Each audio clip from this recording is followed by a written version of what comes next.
Assalamualaikum. Waalaikumsalam. Apakah benar ini dengan Teteh Mailawati? Iya, benar. Baik.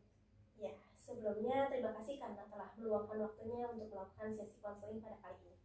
Di sini saya menyediakan kursi panjang yang mana Teteh boleh duduk sebelah sini, di tengah ataupun sebelah sana, yang mana Teteh merasa nyaman duduk di sebelah sana. Baik, silakan. Apakah boleh saya duduk sebelah sini? Silakan. Baik, apakah Teteh terasa nyaman duduk sebelah sana? Sudah nyaman. Baik, apakah saya boleh duduk dan di manakah saya boleh duduk? Boleh sebelah sini. Baik. Terima kasih Teteh karena telah mengizinkan saya duduk. Selamat siang. Siang. Oke, sebelumnya izin memperkenalkan diri terlebih dahulu ya. Nama saya Febrianti Nurzakia dari Program Studi Bimbingan dan Konseling Fakultas Keguruan dan Ilmu Pendidikan di Universitas Muhammadiyah Tasikmalaya.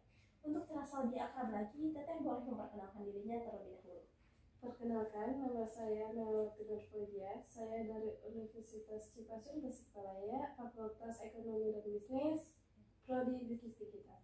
Baik, untuk lebih akrab lagi, Teteh biasa dipanggil apa nih? Kadang aku suka dipanggil Naila, Uji, semuanya. Baik, terima kasih Teh Maila ya. Sebelumnya saya telah membaca intake inform yang telah Teh Maila isi dan telah saya baca juga di beberapa intake inform, diisi intake inform Teteh mengalami beberapa masalah, betul? Iya. Ya, tapi hebatnya lagi Teteh ini bisa bertatap muka dengan saya pada sesi konseling saat ini dan tersenyum untuk melakukan sesi konseling pada saat ini. Apakah sebelumnya Teteh pernah melakukan sesi konseling? Belum pernah. Baik, izinkan saya menginformasikan beberapa informasi tentang bimbingan dan konseling beserta layanan konseling.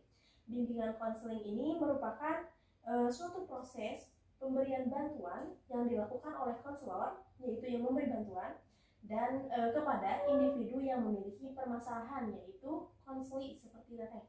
Nah, adapun sesi konseling biasanya itu berlangsung 45 hingga 60 menit pada satu kali sesi. Nah, dan kalau boleh tahu pada sesi kali ini siapa saja sih yang boleh mengetahuinya? Keluarga dan teman dekat. Nah, untuk teman dekat tersendiri itu teman dekat seperti apa? Teman dekat yang di kampus. Di kampus, berarti yang boleh mengetahui sesi konseling kita pada saat ini adalah Teteh selaku konseli dan saya selaku konselor beserta keluarga dan teman dekat yang berada di kampus, seperti itu? Iya. Ya, baik. Sebelumnya izinkan saya, apakah diperbolehkan untuk merekam dan menulis sesi konseling ini? Baik. Teteh juga harus tenang saja karena konseling pada saat kali ini itu mempunyai asas kerahasiaan. Jadi Teteh jangan takut ya. Baik.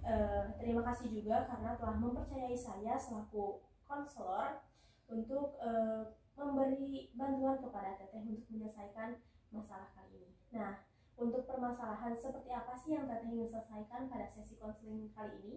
Boleh diceritakan Teh?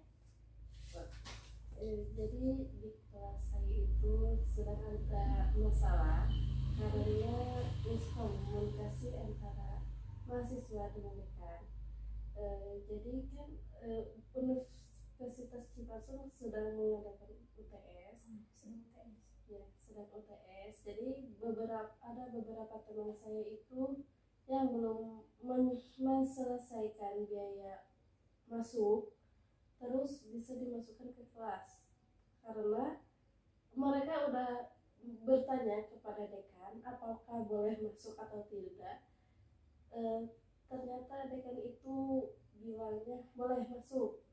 Ternyata yang diperbolehkan masuk itu masuk keuangan terlebih dahulu.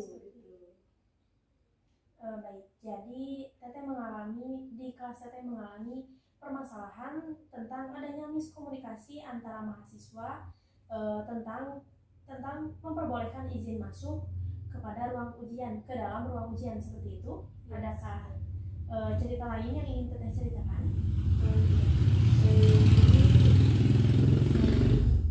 Jadi saya itu, saya kan Mbak, ya apabila ada presentasi, jujur saya masih kurang percaya diri terhadap diri saya apakah bisa menyampaikan materi tersebut. saya kurang percaya diri sejak SMA gitu. Jadi Teteh mengalami tidak percaya diri atas dikarenakan ketika Teteh merasa tampil di depan banyak orang, Teteh merasa gemetar seperti itu. Iya, betul. Ya, baik. Apakah ada hal lain yang ingin Teteh ceritakan? Ada. Boleh, Selain nggak percaya diri juga, di sini saya itu niat membantu ketua kelas di kelas. Tetapi ada beberapa orang mungkin yang menganggap saya so tahu, so lah gitu. Padahal saya hanya niat untuk membantu supaya ada kepastian dosen tersebut masuk atau tidak, hanya gitu.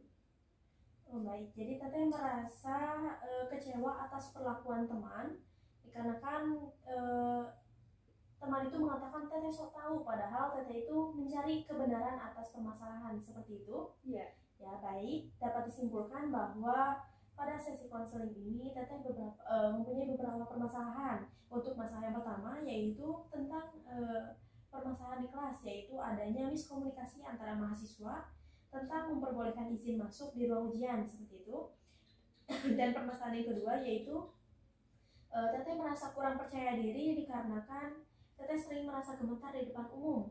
Dan yang ketiga, Teteh merasa kecewa atas perlakuan teman dikarenakan sering dibilang sok tahu seperti itu.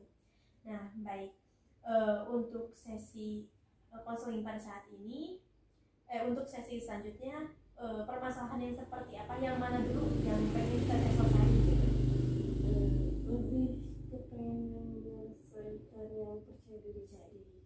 Baik, berarti untuk sesi selanjutnya Teteh akan melanjutkan sesi konseling tentang bagaimana menjadi pribadi yang lebih percaya diri lagi seperti itu. Ya, baik, di sini konselingnya hanya sampai seperti ini. Kita lanjutkan konseling di sesi selanjutnya. Sebelumnya terima kasih karena telah mempercayai saya selaku konselor untuk membantu permasalahan yang ada di Teteh. Ya, terima kasih. Mohon maaf atas segala kesalahan. Wassalamualaikum warahmatullahi wabarakatuh. Waalaikumsalam warahmatullahi wabarakatuh.